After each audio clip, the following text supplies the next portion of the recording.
स्वागतं वो महाभागः प्रियं किं करवाणि वः बृहस्यानामयं कश्चित् ब्रूतागमन कारणम। गोपियां क्या कहती हैं?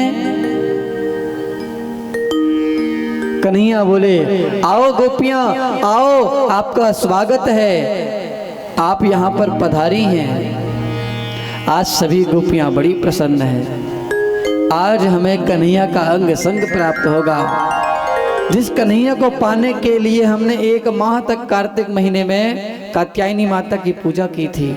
आज उन माता जी का आशीर्वाद हमें प्राप्त होने वाला है।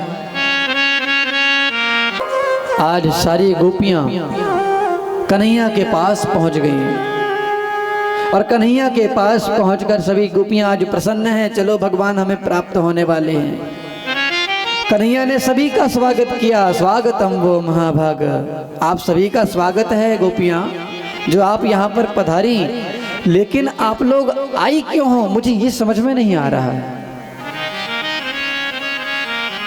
सारी गोपियां एकदम से चौंक जाती हैं। अरे अभी अभी तो इसने हमें बांसुरी बजाकर बुलाया है और अब पूछ रहा है आई क्यों हो? आने का कारण क्या है? ये तो वही वाली बात हो गई भैया, जैसे कोई आपसे कहे पंडित जी कल हमारे यहाँ आपका भोजन का निमंत्रण है। कोई बोल दे, अगले दिन आप पहुंचो और जैसे ही आप पहुंचो तो वो पूछे भैया आए क्यों हो? कितना बुरा लगेगा, लगेगा कि नहीं? पहले कोई आपको निमंत्रण देता है कल हमारे घर आना, और जब घर पहुंचे तो पूछ रहा है क्यों आए हो? यही गोपियों के अंदर भी हुआ। पहले तो कन्हैया ने सुंदर सुंदर बांसुरी बजाकर सभी गोपियों को प्रेम से बुलाया, और आज जब गोपियां आ गईं तो वही कन्हैया कह रहा है आपके आने का कारण क्या है, क्यों आई हो? सारी गोपियां चुपचाप खड़ी हो गई। क्या बोले बेचारी, क्यों आई हैं? कन्हैया बोलते अच्छा मैं समझ गया क्यों आई हो। आज पूर्णिमा है तो चंद्रमा को देखने आई होगी। पूर्णिमा का चंद्रमा पूरा निकलता है ना। अच्छा अच्छा चलो ठीक है, पूर्णिमा का चंद्रमा देखने आई हो, अच्छी बात है गोपियां। लेकिन एक बात ध्यान रखना, तुम पूर्णिमा का चंद्रमा देखने जरूर आई हो, लेकिन कहीं धोखा से कोई जानवर इस जंगल में आपको न देख ले, वरना आप तो चंद्रमा को देखकर प्रसन्न हो जाओगी, लेकिन वो जानवर आपको देखकर खा ही जाएगा। इसलिए यदि आपने चंद्रमा देख ली हो तो अपने अपने घर को वापस चले जाओ। सभी गोपियां कहती हैं कन्हैया हम चंद्रमा को देखने नहीं आई हैं, चंद्रमा तो हमने पहले भी कई बार देख लिया है, हम चंद्रमा देखने नहीं आई हैं। कन्हैया बोले जब चंद्रमा देखने नहीं आई तो फिर क्या देखने आई हो, क्या करने आई हो? अच्छा अच्छा अच्छा मैं समझ गया तुम क्यों आई हो। तुम अपने पति से झगड़ा कर लिए हो, इसलिए गुस्सा होकर यहाँ जंगल में आ गई हो, ऐसी बात है। अगर ऐसी बात है गोपियों तो एक बात ध्यान से सुनो, पति से चाहे जितना भी झगड़ा हो जाए, पति परमेश्वर होता है। पति चाहे कितना भी नाराज हो जाए, पति के पास कभी पति से नाराज होकर कभी आना नहीं चाहिए, पति को छोड़कर कभी घर से जाना नहीं चाहिए। सभी गोपियां कहती है कन्हैया हमारा पति से झगड़ा भी नहीं हुआ है। कन्हैया बोली जब झगड़ा भी नहीं हुआ तो फिर क्यों आई हो? झगड़ा भी नहीं हुआ तो कारण क्या है आने का? अच्छा मैं समझ गया क्यों आई हो। मुझे लगता है कि ब्रज में कोई संकट आया है, बकासुर अघासुर के जैसे कोई नया राक्षस आया है। बताओ कौन राक्षस है, अभी मारता हूं। गोपियां बोली कन्हैया कोई भी राक्षस ब्रज में नहीं आया है, कोई भी संकट ब्रज में नहीं आया है। कन्हैया बोले जब चंद्रमा देखने नहीं आई पति से झगड़ा नहीं हुआ, ब्रज में संकट नहीं आया, तो फिर आई क्यों हो? आने का कारण क्या है? क्या तुम सभी मुझसे मिलने आई हो? यदि मुझसे मिलने आई हो ना, तो एक बात सुन लेना गोपियों,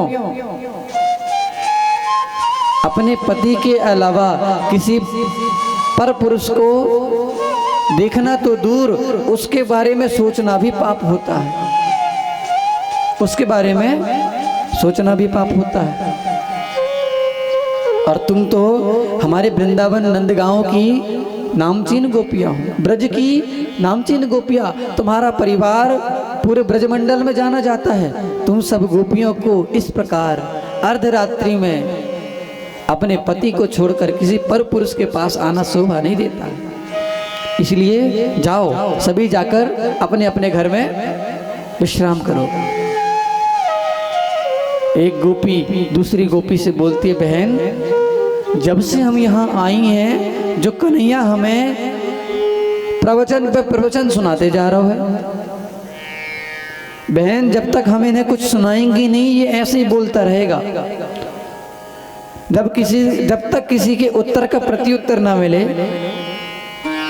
तब तक वो बोलता ही रहता है, तब तक वह चुप नहीं होता है। आज गोपियां कहती हैं, कन्हैया हम तुमसे एक बात पूछना चाहती हैं, तुम हमें बताओ। कन्हैया बोले पूछिए क्या बात है। गोपियां कहती हैं, कन्हैया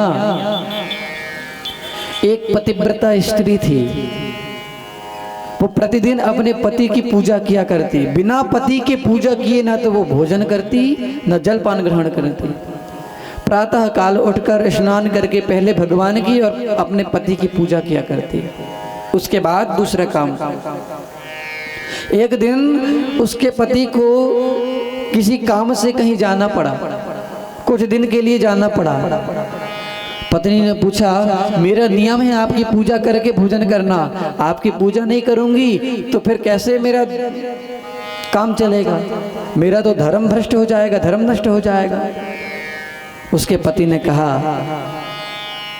यदि मैं नहीं हूं तो क्या हुआ, ये मेरी तस्वीर है, इसकी पूजा किया करना, ये समझना कि मेरी पूजा हो रही है। पत्नी ने कहा ठीक है। पति काम में चला जाता है, अब पत्नी रोज उस पति के फोटो की पूजा कर रही है।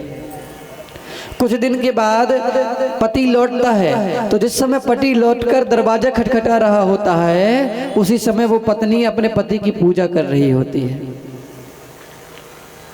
अब यहाँ पूजा चल रही है, यहाँ पूजा चल रही है, पति की आरती उतर रही है और वहां गेट में पति चिल्ला रहा है, दरवाजा खोलो दरवाजा खोलो। तो बताओ उस पत्नी का क्या धर्म बनता है? फोटो की पूजा करती रहे या जो असली में पति सामने आकर खड़ा है द्वार पे, उसका स्वागत करे? पत्नी का क्या धर्म बनता है? यदि पूजा छोड़ती है तो पतिव्रता धर्म नष्ट होता है, और वहां जाकर यदि पति का स्वागत नहीं करती तो भी पतिव्रता धर्म नष्ट होता है। वहां पति परेशान होगा तो भी धर्म नष्ट होगा, और यहाँ पूजा छूटेगी तो भी धर्म नष्ट होगा। तो बताओ उसको क्या करना चाहिए? कन्हैया ने कहा, गोपियों बहुत सरल उत्तर है इसका। अरे जब असली पति द्वार पर खड़ा है तो फिर फोटो की पूजा करने से क्या लाभ है? सभी गोपियां रोती हुई बोली, कन्हैया वही तो हम भी कहना चाह रही हैं कि जब संसार का असली पति साक्षात परमेश्वर हमारे सामने खड़ा है, तो हम इन संसार के झूठे मूठे पतियों के पास जाकर क्या करेंगे?